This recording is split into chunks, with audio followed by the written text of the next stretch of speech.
नमस्कार, आप देख रहे हैं आज तक। मैं हूं आपके साथ रोहित सरदाना। शाम के 5 बजने वाले हैं और वक्त हो गया है दंगल का। और दंगल में आज जो बहस आपके सामने हम लेकर आ रहे हैं वो हर संवेदनशील आदमी की रूह कंपा देगी। कोलकाता में गरिया क्रिमेटोरियम में शवों को हुक से घसीटने की तस्वीरें वायरल हुई। जिन शवों को घसीटा गया वो सड़ चुके थे, गल चुके थे। इन तस्वीरों पर बंगाल के राज्यपाल जगदीप धनखड़ ने ट्वीट किया और कहा कि मैं इससे काफी नाराज हूं। वीडियो में शवों को घसीटने की हृदय विदारक घटना पर लोगों की चिंता को साझा कर रहा हूं। इन हालात पर हतप्रभ हूं। केएमसी के अध्यक्ष और म्युनिसिपल कमिश्नर से जानकारी मांगी। इस वीडियो पर हंगामा मचा तो बंगाल का पूरा अमला हरकत में आया। ये तस्वीरें इतनी भयानक हैं कि हम आपको पूरी तरह से दिखा भी नहीं सकते। राज्यपाल के ट्वीट पर बंगाल के मुख्य सचिव ने जवाब दिया। बंगाल की दलील आई कि शव कोरोना पीड़ितों के नहीं थे। कोलकाता पुलिस ने कहा कि शव कोरोना पीड़ितों के नहीं थे, कानूनी कार्रवाई इस पर कर रहे हैं। नील रतन सरकार मेडिकल कॉलेज ने भी कहा कि शव कोरोना पीड़ितों के नहीं थे। लेकिन राज्यपाल ने अगला ट्वीट किया कि मामला यह नहीं है कि शव कोविड पीड़ितों के थे या नहीं थे, यह जांच का विषय है। मसला है कि मानव शरीर को कैसे शर्मनाक ढंग से घसीटा जा सकता है। जानवरों से भी बदतर सुलूक हो रहा है। जो मामले पर पर्दा डाल रहे हैं वो अपनी आत्मा और विवेक को तलाशें और सोचें कि शव आप ही लोगों से संबंधित थे। दंगल में आज हमारा भी यही सवाल है कि शव कोरोना पीड़ितों के थे या नहीं। उनके साथ ऐसी निर्ममता कैसे हो सकती है? इस स्थिति का जिम्मेदार कौन है? ये शव आखिर सड़ने गलने की हालत में पहुंच कैसे गए? आज खुद पश्चिम बंगाल के राज्यपाल जगदीप धनखड़ हमारे साथ दंगल में होंगे, लेकिन उनसे हम बातचीत करें उसके पहले स्थानीय लोगों और कोलकाता के मेयर का बयान आपको सुनना चाहिए। सर, ये जो अनक्लेम्ड बॉडीज थी उनका ये कहना है कि क्यों एक रेसिडेंशियल इलाके में ऐसा होगा? क्या कॉर्पोरेशन का कोई नया ऑर्डर है ये? नहीं, ये हमको ठीक मालूम नहीं है। हम थोड़ा इसका जांच करके बताएंगे। नहीं, कोरोना बॉडी हम लोग धापा में ही होता है। पहले अनक्लेम बॉडी धापा में होता था, अभी धापा में कोरोना हो रहा है। वो शायद कॉर्पोरेशन से नया कोई जगह ऑल्टरनेटिव करता है। तो हमारा कालीघाट श्मशान में भी अनक्लेम बॉडी होता था बचपन से। डिकम्पोज बॉडी थी और अनक्लेम बॉडी जो होता है 45 दिन या केस का लिया रहता है। मगर हमको अभी पूरा मालूम नहीं है, हमें मालूम करके आपको बता। तो आपको बताएंगे दंगल में हमारे साथ आज कौन कौन से मेहमान हैं, बहस का हिस्सा बनेंगे। लेकिन उसके पहले हमारे साथ हैं एक बेहद खास मेहमान, पश्चिम बंगाल के राज्यपाल जगदीप धनखड़। स्वागत है धनखड़ साहब आपका आज तक पर। सबसे पहला सवाल, इन तस्वीरों को लेकर बहुत चर्चा हो रही है, लेकिन पश्चिम बंगाल की सरकार ने यह कहकर बात खारिज कर दी कि इनका कॉन्टेक्स्ट फेक है, इनकी मृत्यु कोरोना से नहीं हुई। अगर कोरोना से मृत्यु नहीं हुई तो क्या मृत्यु भी नहीं हुई? रोहित जी, जब यह घटनाक्रम 10 की देर रात मेरे ध्यान में आया, मैंने विश्वास नहीं किया। मैं सोच नहीं सकता था कि भारत जैसे देश में एक मर्द शरीर के साथ इस प्रकार का बार्बरिक कार्य हो सकता है, इतनी बर्बरता से किया जा सकता है। अकल्पनीय था, मुझे विश्वास नहीं हुआ। बस जब 2 वीडियो मेरे सामने आए और उन वीडियो को मैंने देखा, मेरी आंखों के आंसू समाप्त हो गए। बॉडीज को जिस तरीके से एक तरीके से डाला जा रहा था, खींचा जा रहा था, जमीन के ऊपर रगड़ाते हुए ले जा रहे थे, वो हृदय विदारक। मैं चिंतित हो गया कि क्या किया जाए। उस वीडियो को मैंने ट्वीट नहीं किया, मेरा दिल नहीं माना। स्थान निश्चित था, जिस गाड़ी से उन डेड बॉडीज को खींचा जा रहा था वो कलकत्ता म्युनिसिपल कॉर्पोरेशन की गाड़ियां थी। ऐसी परिस्थिति के अंदर मैंने ट्वीट कर ध्यान आकर्षित किया और राज्य के गृह सचिव को मैंने कहा इस बारे में अविलंब मुझे जानकारी दी। जानकारी आई कि 14 dead bodies were taken from the hospital in this manner. अब आप ध्यान से देखिए रोहित जी, जब वहां बॉडीज को इस तरीके से घसीटा जा रहा है, उसी तरीके से घसीट कर मोर्ग से उनको डाला होगा, उसी तरीके से वापस ले जाकर कहीं दोबारा दफनाया होगा, या पता नहीं क्या किया होगा। ऐसी परिस्थिति में मैंने कुछ प्रश्न उठाए। यह प्रश्न बिल्कुल नहीं है कि कोविड डेथ है कि नहीं है। यह प्रश्न दूर दूर तक नहीं है। ये प्रश्न तो प्रोब का विषय है। मूल मुद्दा सिर्फ एक है, क्या डेड बॉडीज के साथ इस प्रकार का बर्बरतापूर्ण कृत्य किया जा सकता है? क्या कानून इसकी इजाजत देती है? क्या हमारा समाज इजाजत देता है? क्या हमारा धर्म इजाजत देता है?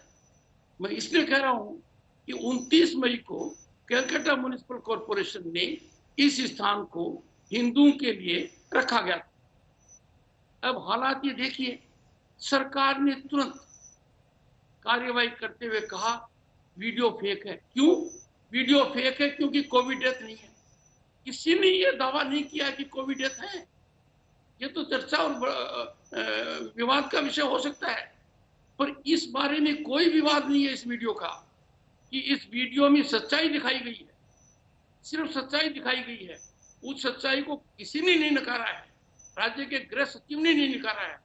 राज्य के गृह सचिव ने उसी दिन 11 जून को मेरे पत्र का जवाब दिया और एक तरीके से उसमें स्वीकार किया कि हम डेड बॉडीज को डील करने का मानवीय दृष्टिकोण रखेंगे। पर उन्होंने एक काम किया। पहला, कोविड-19 के माध्यम से कहा फेक वीडियो है। किसी ने नहीं कहा वीडियो ऑथेंटिक है कि नहीं है। इसको देखिए आप, हर चीज वहां वेरीफाइबल है। व्यक्ति वेरीफाइबल है, प्लेस वेरीफाइबल है, गाड़ी वेरीफाइबल है। फिर दूसरा, इन्होंने मेडिकल कॉलेज के प्रिंसिपल से एक चिट्ठी लिखवाई, कलकत्ता कमिश्नर। मैं सोच नहीं सकता दूसरे के कंधों पर इस प्रकार की बंदूक चलाना कहां तक वाजिब। मैंने प्रिंसिपल महोदय से आज बात की, मान्यवर आपने क्या कर दिया? ये तो आपकी मॉर्ग में 14 डेड बॉडीज थी, कब से थी बताइए? आपने पालना क्यों नहीं की? दोषी तो आप हैं और पुलिस का थोड़ा आप उन लोगों पर चलाना चाहते हैं जो निर्दोष है, जिन्होंने क्या किया है सिर्फ सच्चाई सामने लाए हैं। मैं आपको बताना चाहता हूं रोहित जी, और पहली बार टेलीविजन चैनल पर बता रहा हूं, जब मैंने ट्वीट किया तो राज्य के मुख्यमंत्री ने मेरे से 2 बार बात की। 2 बार बात की। मैंने राज्य के मुख्यमंत्री ममता बनर्जी को कहा, मैडम मैं राजभवन भी, आप नवाना नहीं, हम कैसे अपना मुंह किसी को दिखाएंगे? ये कृत्य इतना घिनौना है, ये मानवता का ऐसा कलंक है जिसको हम धो नहीं पाएंगे। मैंने 4 मई को माननीय मुख्यमंत्री को चिट्ठी लिखी थी कि जनता के अंदर बड़ा रोष है, जनता पीड़ित है, परेशान है कि कोविड-19 की डेड बॉडीज का डिस्पोजल धापा में हम जिस तरीके से कर रहे हैं वो किसी को स्वीकार्य नहीं है। हम ऐसे समाज के अंग हैं जो डेड बॉडीज को डेड बॉडीज नहीं मानते, उनको आत्मा मानते हैं। हम, आप ये देखिए, सड़क के ऊपर किसी प्रकार भी यदि आप देखेंगे डेड बॉडी जा रही है, कोई भी व्यक्ति है, उसका आचरण एक होता है, पूर्ण रूप से सद्भावना का। मैंने कहा हम श्राद्ध करने वाले व्यक्ति हैं, हम वो व्यक्ति हैं जो अस्थियां विसर्जित करते हैं, इनके साथ ऐसा क्यों कर?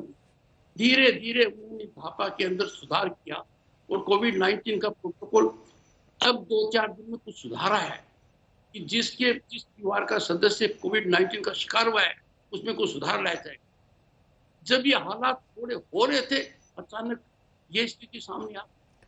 अब मैं कुछ प्रश्न पूछता हूं गवर्नर साहब, मैं थोड़ा सा आपको रोक रहा हूं सर, थोड़ा सा रोक रहा हूं। एक सवाल पहले मैं आपसे पूछना चाहता हूं सर।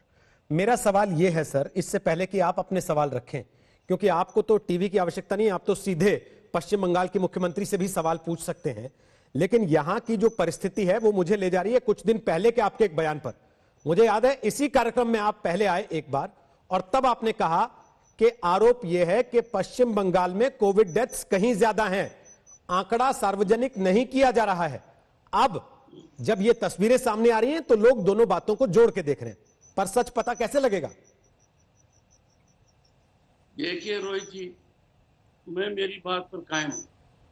पश्चिम बंगाल की जनता जानती है हम कितने बड़े चिंता में हैं।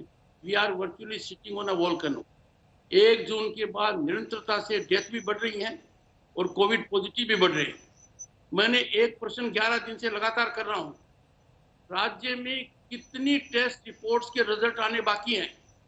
माननीय मुख्य सचिव को मैंने कहा कि आपके यहाँ 40,000 से ज्यादा टेस्ट रिपोर्ट के रिजल्ट आने बाकी हैं। और वही सही स्थिति का संज्ञान कराएंगी।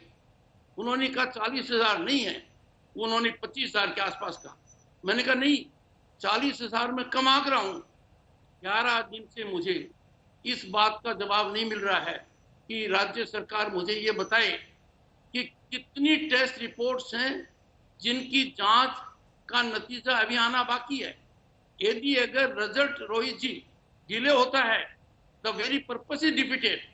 एक नया हमने फिगर्स को वजीम करने का तरीका कर रखा है कि रिपोर्ट आ गई, सरकार ने अपने पास रख ली, उनको धीरे धीरे रिलीज कर रहे हैं।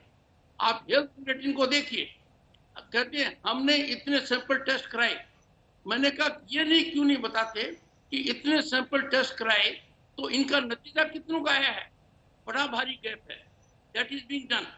पर यहाँ मेरे लिए जो आज के दिन है, पूरे पश्चिम बंगाल से मेरे पास लोगों के फोन आ रहे हैं, वो कह रहे हैं हमने इस प्रकार का दृश्य दुनिया में कहीं नहीं देखा है, इतना अनसिविलाइज्ड मेथड कहीं नहीं देखा है, हम कैसे इसको बर्दाश्त करें।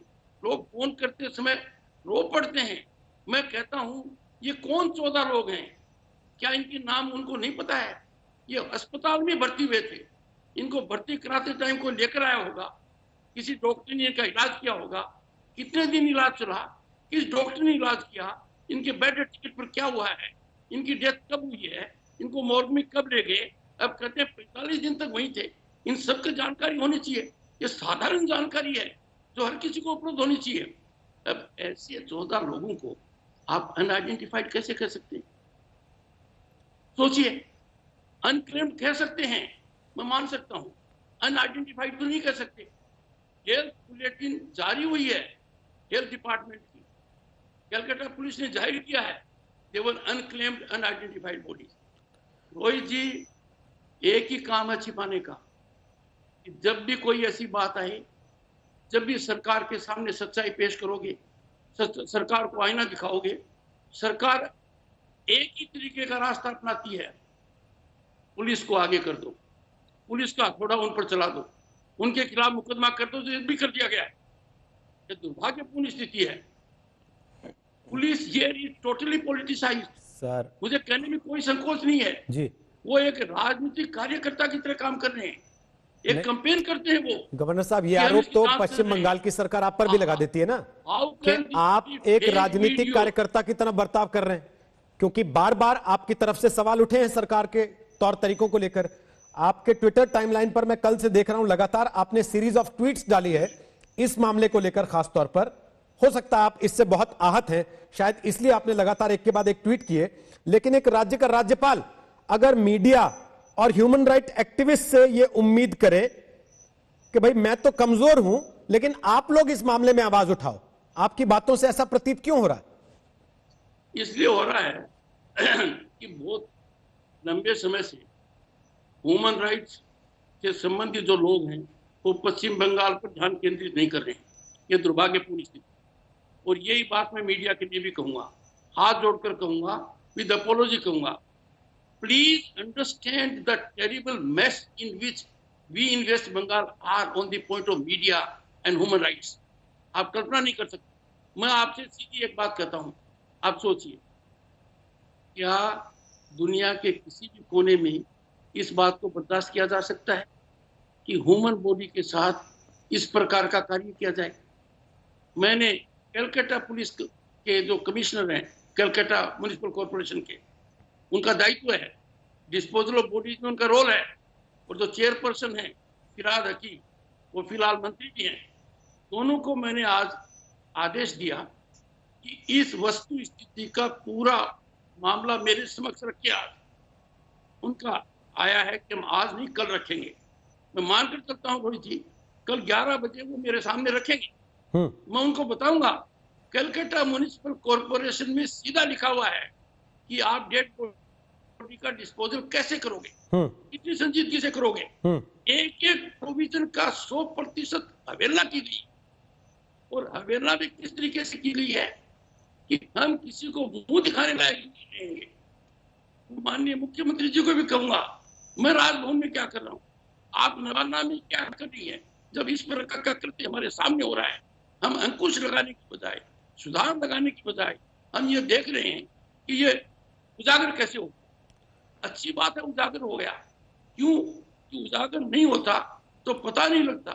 अब लोग मुझे कह रहे हैं गवर्नर साहब this is only tip of iceberg, ये तो लगातार होता रहा है और हमारे ऊपर कुठाराघात होता है तो हम चुप हो जाते हैं। ऐसे मामले में रोहित राजभवन में संविधान को बताने की शपथ लेने वाला व्यक्ति चुप नहीं रह सकता और मैं तो बिल्कुल नहीं रह सकता। मैं देश के ह्यूमन राइट्स ऑर्गेनाइजेशन और एक्ट से कहूंगा आप यहाँ की जांच मत कीजिए, आप धापा की भी पूरी जांच कीजिए। 4 मई को मुख्यमंत्री जी को मैंने कहा है कि Dhapa is such a shame on us, I hope we will never be able to come out of it.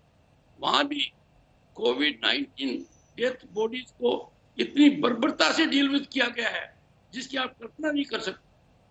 4 kilometre दूर लोगों को रख दिया जाता था, क्या होता था समझ में नहीं आता। इतना घिनौना कृत्य यदि होता रहेगा तो क्या हम अपने आप को मानव समाज का अंग मान सकते हैं?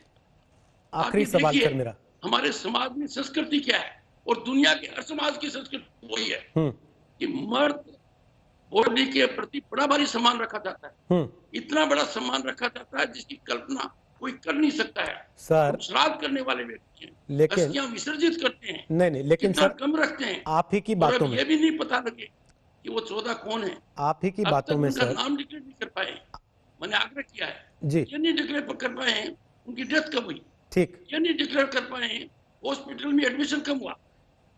मुझे बताइए अनआइडेंटिफाइड आदमी क्या हॉस्पिटल में एडमिट हो सकता है? सर क्या उसका इलाज हो सकता है? राज्यपाल महोदय आप समझ सकता हूँ आप एक वकील भी हैं, देश के जाने माने वकील भी रहे हैं, आप अदालतों में आपने बड़े बड़े केस लड़े हैं। मैं ये पूछ रहा हूं कि तर्क के आधार पर जो आप सवाल उठा रहे हैं उनके जवाब राज्य सरकार को देने होंगे, पर क्या हम ये समझें कि अब क्योंकि आपने इस मामले को इस तरीके से उठाया है, इस पर सवाल जवाब शुरू किए हैं, तो ये एक लॉजिकल कंक्लूसिव एंड तक पहुंचेगा मामला और ये कहकर खत्म नहीं हो जाएगा कि बीजेपी ने फैलाया था क्योंकि चुनाव आने वाला है और उसी के लिए ये हो रहा था? रोहित जी मेरा वादा है, मैंने भारतीय संविधान की शपथ ली है, this will go to logical end, it will be fully exposed. मेरा विशेष अनुरोध रहेगा ह्यूमन राइट्स कमीशन को एक्टिव रहना चाहिए। सरकार से मैं गहराई से जवाब पूछूंगा। गृह सचिव का जो जवाब आया है that is virtually an admission कि आगे से हम सुधार करेंगे। उन 14 लोगों की आइडेंटिटी भी आपके सामने आएगी, किस डॉक्टर ने इलाज किया वो भी सामने आएगा, कितने दिन इलाज चला वो भी सामने आएगा, उनकी डेथ का कारण क्या हुआ, किस दिन हुआ वो भी सामने आएगा, और वो 45 दिन अंदर रहे या नहीं रहे ये भी सामने आएगा। ठीक, जब मैंने आज प्रिंसिपल से बात, मैं उनका सम्मान करता, मैंने कहा मान्यवर आपने ये क्या काम कर दिया, आपने पुलिस कमिश्नर को लिख दिया कि फेक है, आपको किसने कहा कोविड डेथ है? मुद्दा तो सिर्फ एक है, क्या मानव शरीर के साथ जानवरों से भी ज्यादा जी, क्रूरता की जा सकती है? ठीक, आप उस दृश्य को देख नहीं सकते, आप उस दृश्य को देखेंगे तो एक बात मन में रखिए, जी, हर आदमी को मैं कहता हूं सोचिए। शुक्रिया सर, शुक्रिया। जगदीप धनखड़ बंगाल के राज्यपाल हमसे बात कर रहे थे और उन्होंने कहा कि इस मामले को लॉजिकल एंड तक ले जाएंगे, कल बुलाया है अधिकारियों को, उनसे बात करेंगे। हमारे साथ इस समय शाहनवाज हुसैन आ रहे हैं, वो बीजेपी का पक्ष रखेंगे। हमारे साथ शुभंकर सरकार आ रहे हैं, वो कांग्रेस पार्टी का पक्ष रखेंगे। हमारे साथ अवनीश अवस्थी आ गए हैं, दिल्ली यूनिवर्सिटी में पढ़ाते हैं, आरएसएस से जुड़े हैं। हमारे साथ तौसीफ खान आ गए हैं इस समय, वो वकील हैं और तृणमूल कांग्रेस के समर्थक माने जाते हैं। आप सबका स्वागत है दंगल में। आप सबने सुना राज्यपाल ने पश्चिम बंगाल के अभी क्या क्या बातें कही, क्या क्या सवाल उठाए। तौसीफ खान, 14 शव थे, इस बात को गृह सचिव ने स्वीकार किया। यह भी कहा गया, मान लिया गया कि हां ये बदमिजाजी हुई है इन शवों के साथ, पर यह कह के खत्म किया जा सकता है मामले को कि साहब ये कोविड डेथ नहीं थी, इसलिए बाकी सब जायज है जो कुछ हो रहा है।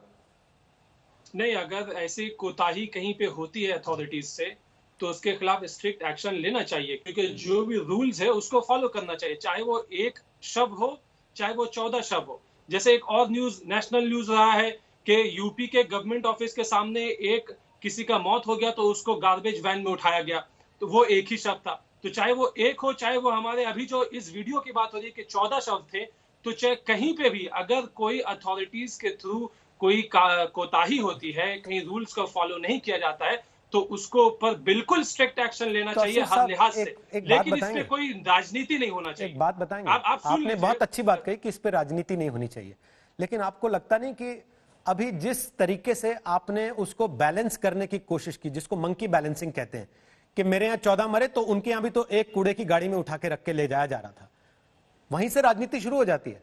अगर आपने बिना किसी इफ एंड बट के, बिना किसी लाग लपेट के ये कहा होता कि ये 14 आदमी के साथ जो हुआ वो गलत हुआ, मैं इसकी निंदा करता हूं और मैं मांग करता हूं अपनी सरकार से कि इसकी जांच हो और इसको तरीके से निपटान किया जाए और जो लोग इसके जिम्मेदार हैं उन पर कार्रवाई हो, मैं सर आपके लिए ताली बजा देता आज। लेकिन आप तो मंकी बैलेंसिंग करने लग गए और फिर वही दूसरी तरफ से भी होगा।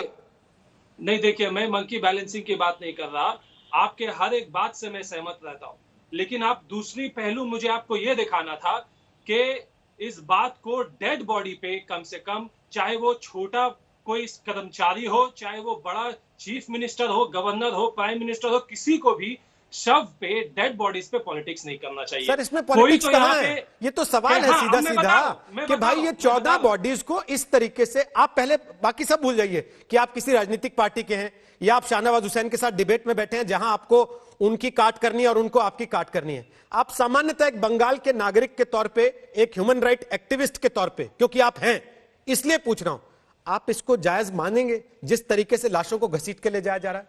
वो कोरोना से मरा हो ना मरा हो बात की बात है, मानेंगे आप?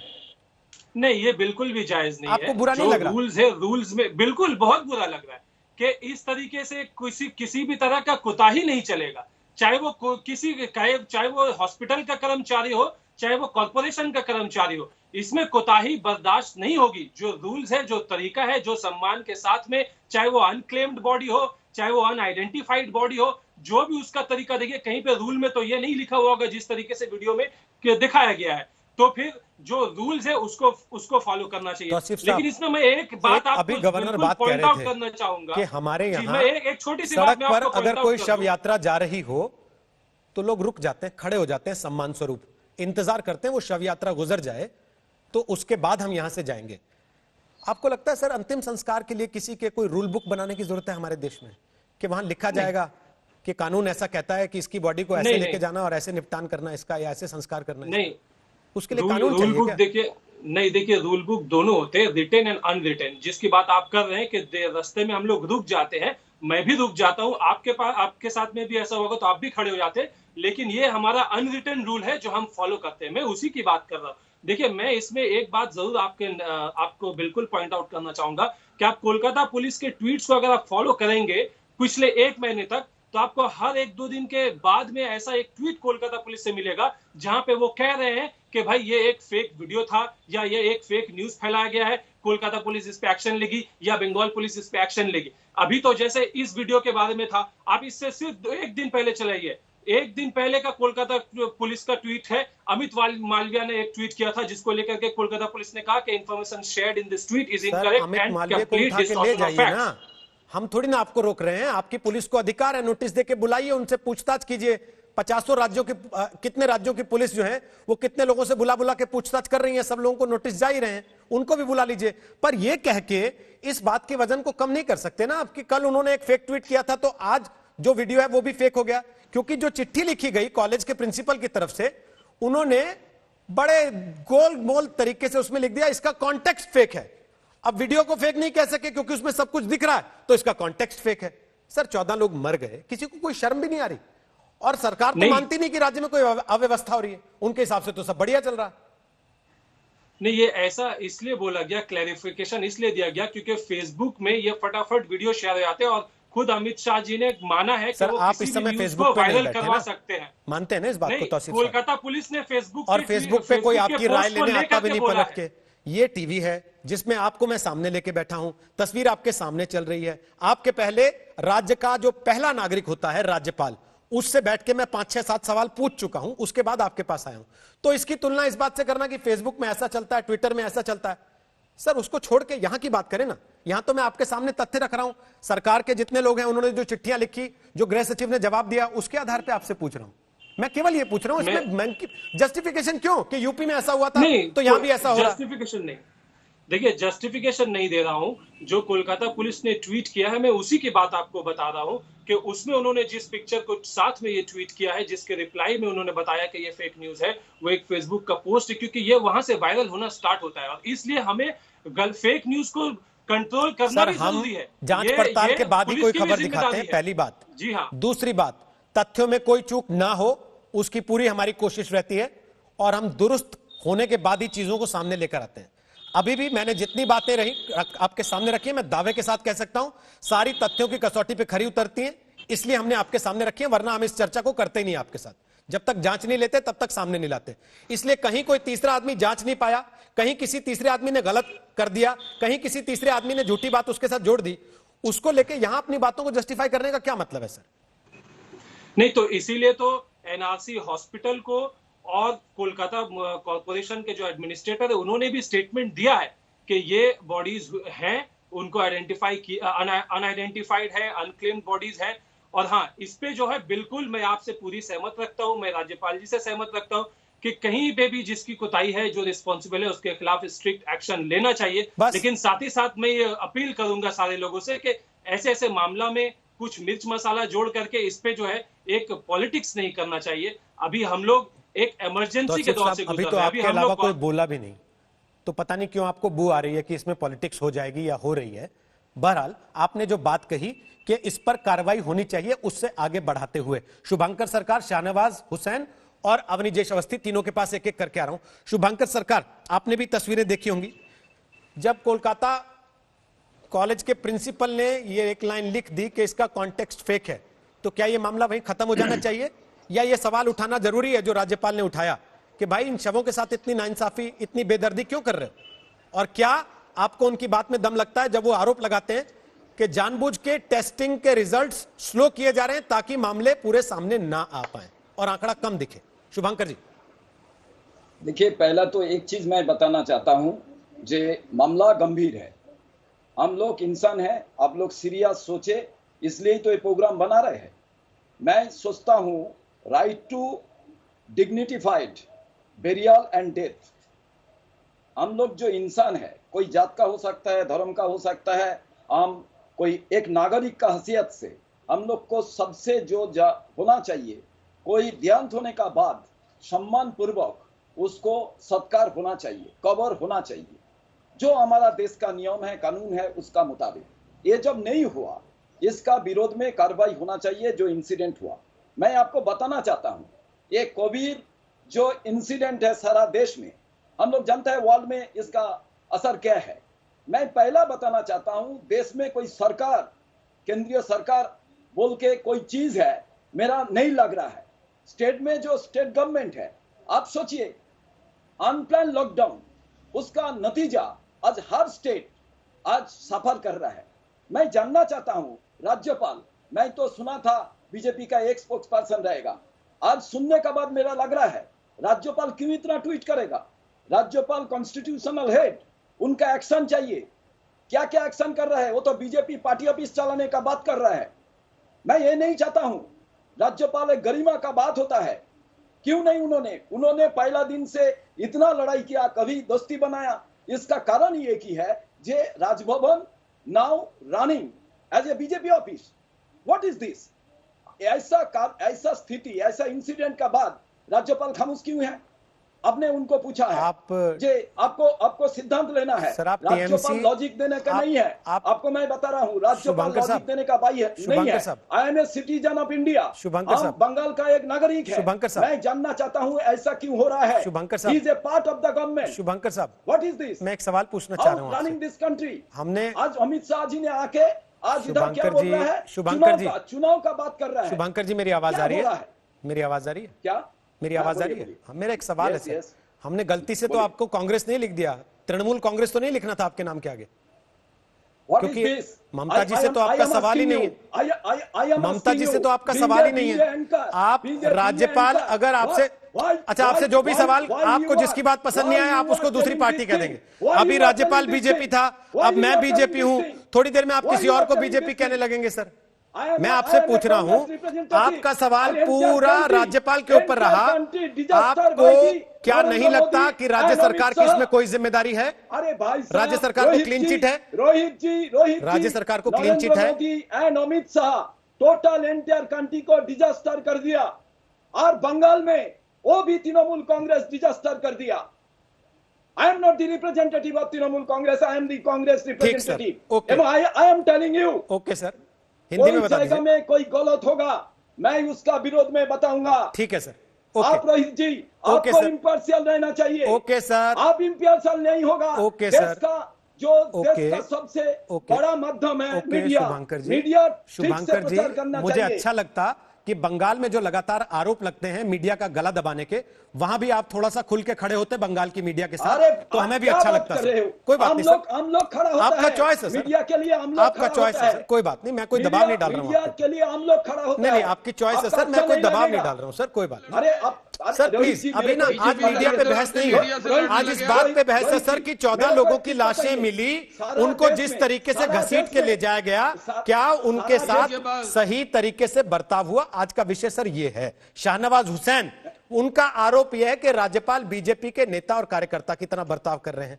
इसके पहले तृणमूल कांग्रेस भी यह आरोप लगाती रही है, और सीधा सीधा आरोप उन्होंने आपके आईटी सेल के चीफ की तरफ उछाल दिया कि उनकी तरफ से कुछ फर्जी ट्वीट किए गए, जिसकी वजह से उनकी तरफ से कोई बात फेसबुक पे फर्जी लिख दी गई, जिसकी वजह से कोई असली चीज भी होती है तो लोग उस पर ध्यान नहीं दे पाते, लोगों को लगने लगता है कि झूठी होगा या चुनाव के लिए होगा।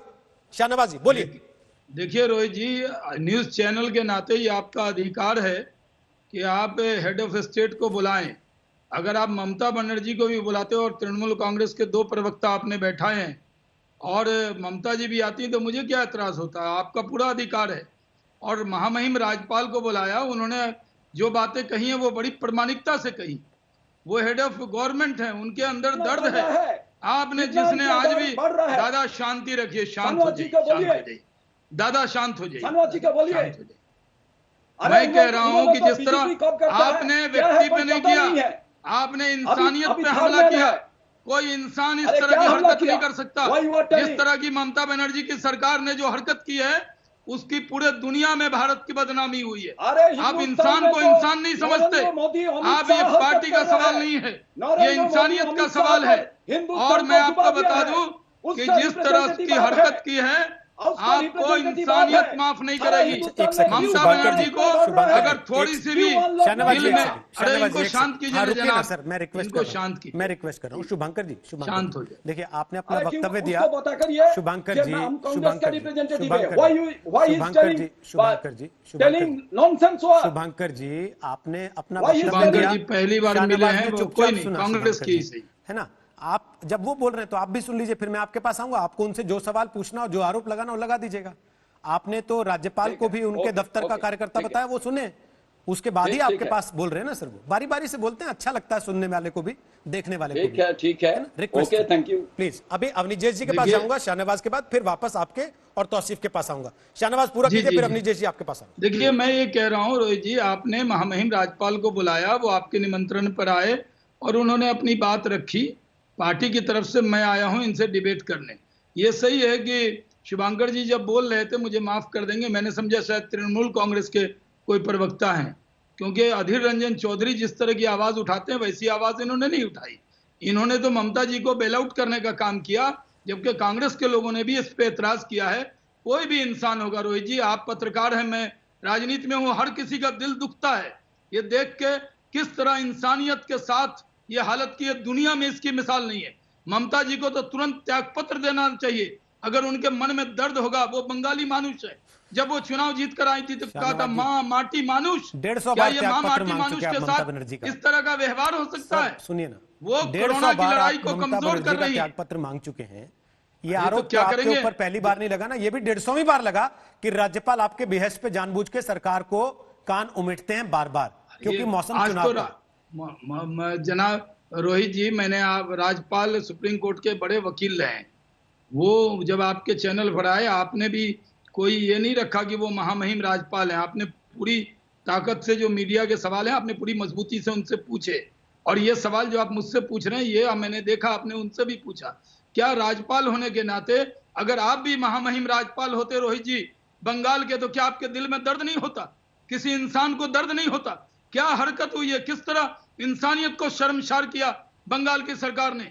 यह ऐसे गुनाह है जिसकी कोई माफी नहीं है, इसकी कितनी भी माफी मांग ले ये माफी नहीं है। इस सरकार को क्या मरने वाले व्यक्ति को यह अधिकार नहीं है कि उसका अंतिम संस्कार इज्जत के साथ हो सके? आज आपने सही कहा, तौसीफ खान हो या शुभंकर जी हो, इनको इस कृत्य की निंदा करनी चाहिए, तो करी नहीं कि ये करना चाहिए वहां यहाँ हुआ वहां ये निंदा हुआ। तो दोनों ने करी थी, आपके सामने कहाँ किया निंदा? दोनों ने तो की, डिफेंड किया, किंतु और परंतु लगाया। ठीक है, किंतु परंतु नहीं, टू द पॉइंट। बंगाल सरकार की मजम्मत करनी चाहिए। अगर हमारी सरकार में भी ऐसी हरकत होती, मैं उसको डिफेंड करने के लिए नहीं बैठता। उन्होंने कहा तो आपके सामने कि यूपी में उन्होंने देखा था कूड़े की गाड़ी में शव को रख के ले जाया गया, करिए निंदा उसकी जी। आपके सामने कहा ना तौसीफ खान ने कि यूपी में उन्होंने देखा शव को कूड़े की गाड़ी में रख के ले जाते देखा गया, करिए निंदा, देखिए करिए तुरंत। देखिए जो हमारे यहाँ तुरंत एक्शन होता है। एक जगह की घटना पता लगी थी, एक ऑफिसर बख्शा नहीं गया। ये है योगी की सरकार, और ये लोग बैठ के वहां पर आज डिफेंड कर रहे हैं। आज का विषय राजनीतिक बहसबाजी का विषय नहीं है, राजनीतिक बहसबाजी का नहीं है, इंसानियत को बचाने का विषय है। लेकिन एक इंसान मरने के बाद उसको संस्कार का अधिकार छीनने की कोई सरकार, ये कभी भी बर्दाश्त नहीं हो सकता। ठीक है, इस बात पे सुप्रीम कोर्ट ने आज बड़ी टिप्पणियां की है सर। आज मैं कभी इस तरह के शब्द बोलता नहीं हूं, लेकिन मैंने जब वो घटना देखा, आंख नम हो गई देखकर रोहित जी। इस बात किसी के परिवार के लोगों ने जो ये हरकत देखी होगी, क्या उनके मन पे बीता होगा? नहीं सर, मैं सहमत हूं आपसे, इसीलिए हमने इस खबर को उठाया। हम जानते थे कि ये तस्वीर हम नहीं दिखा पाएंगे, ये तस्वीरें इतनी विचलित करने वाली हैं, अच्छा किया, इतनी भयावह है। बनर्जी को भी आपने बुलाया होगा, वो नहीं आए, कम से कम महामहिम राज्यपाल तो आए। ठीक सर, आज तक चैनल पर जवाब आपके रोहित सरदाना के सवालों का दंगल में महामहिम राज्यपाल जवाब दे रहे हैं, और मुख्यमंत्री और मंत्री के पास फुर्सत नहीं है। और कांग्रेस पार्टी ममता जी को डिफेंड कर रही है। ठीक सर, अभी प्लीज सर, अभी फिर कांग्रेस पार्टी को आप छेड़ रहे, उनको जवाब देने का मौका मिलेगा। मैंने कहा उसके पहले रंजन चौधरी ने निंदा की इसकी। सर प्लीज एक सेकंड, मैं जरा विजय जी के पास जाना चाहता हूं, ये बताते हुए कि आज सुप्रीम कोर्ट ने भी इस मामले को संज्ञान में लिया है कि लाशों के साथ कैसा बर्ताव हो रहा है। हालांकि वो केवल बंगाल का मामला नहीं था, लेकिन आज जब यह मामला सामने आया है अदालत के, तो अदालत ने बंगाल को भी, दिल्ली को भी, महाराष्ट्र को भी, तमिलनाडु को भी इस मामले में नोटिस जारी किया है। लेकिन अवनीजेश अवस्थी, इससे शर्मनाक क्या होगा कि इसका भी इस्तेमाल चुनाव को वोट बटोरने के लिए कर लिया जाए, इसका भी इस्तेमाल इस बात के लिए हो जाए कि मंकी बैलेंसिंग कर लें कि तुम्हारे यहां इतने और हमारे यहां इतने।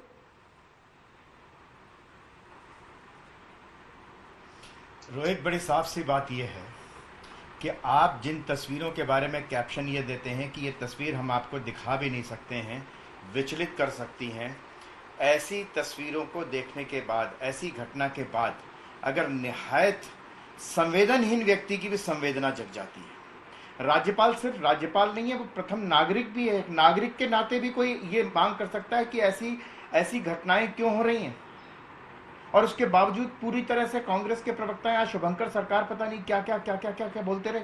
देख लिया कांग्रेस की इस पूरे लॉकडाउन के संदर्भ में, कोरोना काल में क्या रहा है, पूरी उनकी भूमिका क्या रही है, पूरा देश जान ले। आज ये सबके सामने है तस्वीरें। किसी न किसी की जिम्मेदारी तय करनी पड़ेगी, जिसने भी किया है। और ये बड़ी साफ सी बात है कि जब तक प्रशासन अगर सख्त होगा तो ऐसी घटनाएं हो नहीं सकती। यूपी में एक घटना हुई थी कि लोगों के ऊपर छिड़काव कर दिया गया था, खूब हुआ, उनको इमीडिएट उन पर एक्शन हुआ। वही घटना केरल में भी हुई। मैं ये नहीं कह रहा हूं कि केरल में हुई इसलिए यूपी में होने वाली ठीक थी, केरल में हो सकता है, पता नहीं हुआ कि नहीं हुआ, लेकिन यूपी में उस घटना पर एक्शन हुआ। अगर कोई ऐसी घटना घटती है, अगर राज्य सरकार उस पर, प्रशासन अगर उस पर संज्ञान लेता है, उस पर कोई ना कोई क्रिया करता है, उस पर कोई एक्शन लेता है, तो शायद जनता के मन में एक मामला यह जगता है कि सरकार हमारे द्वारा लोकतांत्रिक तरीके से चुनी हुई सरकार है जो हमारी भावनाओं की कद्र करती है। लेकिन यहाँ तो पहले एक शब्द से ही कहा गया कि राज्यपाल तो बीजेपी के प्रवक्ता हैं। यहां से बात शुरू होती है। अरे राज्यपाल ने, आप किसी को तस्वीर दिखा लीजिए, वो क्या कहेगा? तौसीफ खान आपको नहीं होती क्या? शुभंकर सरकार को तो नहीं होती। ये तो बिल्कुल साफ सी बात है, उनकी संवेदनाएं नहीं जगी। उन्होंने पूरे अपने वक्तव्य में एक बार भी इन तस्वीरों के बारे में कुछ नहीं कहा। लेकिन बात यह है रोहित जी कि चुनाव का मसला नहीं है। चुनाव में, लोकतांत्रिक चुनाव में इन घटनाओं की उदाहरण देकर के कहा जाता है कि ऐसी सरकार जो आपने चुनी थी वह वास्तव में आपके अधिकारों के प्रति, आपके प्रति कितनी असंवेदनशील है, ये मामला तो आएगा ना सामने। सवाल ये नहीं है कि इसका राजनीतिक उपयोग होगा, सवाल ये कि अगर ये घटना घटी है तो जनता के सामने आनी चाहिए, जनता के सामने उसकी जिम्मेदारी तय होनी चाहिए और सरकार को इस जिम्मेदारी लेकर के क्षमा मांगनी चाहिए राज्य की जनता से। ओके, जल्दी से शुभंकर सरकार अपनी बात रखिए, 40 सेकंड, उसके बाद तौसीफ आपके पास आ रहा हूं। शुभंकर जी बोलिए। पहला ही आपको मैं शुरुआत किया था, ये जो घटना है ये घटना का कोई माफ होने का कारण नहीं है, इसको कार्रवाई होना चाहिए। मैं पहला ही शुरुआत किया था, जो देश का जो कानून है, ये जो हमारा जो मरने का बाद कोई जात हो धर्म हो उसको सम्मान पूर्वक उसको देहांत होने का बाद उसको कब्र देना है और जलाना है, ये करना चाहिए, पहला ही मैं बताया था। और जो राज्य सरकार उसका बारे में हम लोग हमेशा सुबह राज्यपाल, क्यों राज्यपाल के लिए बताए, सुबह राज्यपाल उनका साथ लड़ता है, इवनिंग में दोस्ती हो जाता है, क्या कारण है हम लोग ढूंढ के नहीं मिलता है, ये कारण में मैं बताया। और सेकंड चीज यही है, जो आप बताइए तो सारा देश में अदित चौधरी जी हमारा नेता है, अदित चौधरी जी जैसा कंडेम किया हम लोग भी कंडेम किया, बट आज हिंदुस्तान का हालत क्यों है, आज क्यों जे आज state government and the central government ये दोनों आज रेस्पॉन्सिबल है, दोनों लाइबल है, आज क्यों इतना डेड बॉडी हर जगह में मिलेगा, तो ये सेंट्रल गवर्नमेंट किस लिए है, ये स्टेट और सेंटर दोनों केवल बंगाल में ही रिस्पॉन्सिबल है या बाकी महाराष्ट्र में भी, राजस्थान में भी, दिल्ली में भी, जहां जहां ये सब केसेस इस तरीके से हो रहे हैं वहां सब जगह रिस्पॉन्सिबल होती हैं? रोहित जी, जब देश में कोरोना का महामारी आया था, राहुल गांधी अलर्ट किया था, तब क्या बोला था, तब देश का जो सरकार उन्होंने क्या रिलक्टेंट था, दंगा हो रहे थे, मध्य प्रदेश सरकार बेचना खरीद करना ये सब चल रहा था, आपने देखा जो आज कोई एक्शन नहीं लिया गया, कोई चीफ मिनिस्टर अपोजिशन लीडर का साथ बात नहीं हुआ, अनप्लान लॉकडाउन डिक्लेयर कर दिया गया। सर आज जो माइग्रेंट लेबर, ये माइग्रेंट लेबर के लिए क्या होगा बताइए तो। ठीक सर, हिंदुस्तान का अंदर में one state to other state, sir क्यों सेंट्रल गवर्नमेंट का कोई प्लान नहीं था। अभी अमित शाह जी ने अभी चुनाव प्रचार कर रहा है, ठीक है, आज डेड बॉडी के लिए जो जो घट रहा है ये central government and state government उनको मैं कंडेम करना चाहता हूं। बहुत छोटा सा, कार्रवाई होगी इस मामले में या ये कह के निपटान हो गया बस कि क्योंकि कोविड डेथ नहीं थी इसलिए ये फेक है? हमारा बात यही है, बिल्कुल कार्रवाई होगी, बिल्कुल जो ऐसा काम किया उसको पनिशमेंट होना चाहिए, उसका विरोध में कार्रवाई होना चाहिए। ठीक, तौसीफ खान लास्ट कमेंट जल्दी से। रोहित जी, पूरी उम्मीद है हमें, पूरी सख्त कार्रवाई होगी इसमें, एक एग्जाम्पल सेट किया जाएगा ताकि ये दोबारा ऐसा ना हो। क्यों नहीं हुई अभी तक कार्रवाई? शहनवाज जी, नहीं अभी तक क्या किया ये बताइए देश को, क्या हुआ आप रहने दीजिए। आपके पार्टी वाले तो बंगाल में आके सिर्फ चुनाव का मुद्दा उठाते हैं, चुनाव उनको करना है, 144 करोड़ रुपया खर्च कर दिया, क्यों नहीं की, 144 कार्रवाई क्यों नहीं की, क्या किया बताइए ना, देश को बताइए आपने अभी तक क्या कार्रवाई। आप लोग भी इंसानियत चलिए सर, झगड़ा शुरू हो गया और हमारी नीति है जब झगड़ा हो जाए तो कार्यक्रम बंद कर देना चाहिए, क्योंकि हम झगड़ा नहीं चाहते, हम चाहते हैं आप लोग कम से कम अपनी अपनी बात साफ गोई से रखें, सबको समझ में आए, सबको सुनाई दे, ताकि उसके बाद जनता अपनी राय बना सके कि दंगल में आखिर किसने किसको पटकनी दी और किसकी बात सही थी, किसकी बात गलत थी। सबने शुरू में कहा था इस पर राजनीति नहीं होनी चाहिए, पर कार्यक्रम बीच में खत्म कर रहे हैं क्योंकि राजनीति हो रही है। इंतजार रहेगा क्या सरकार इस पर कार्रवाई करती है या नहीं बंगाल की।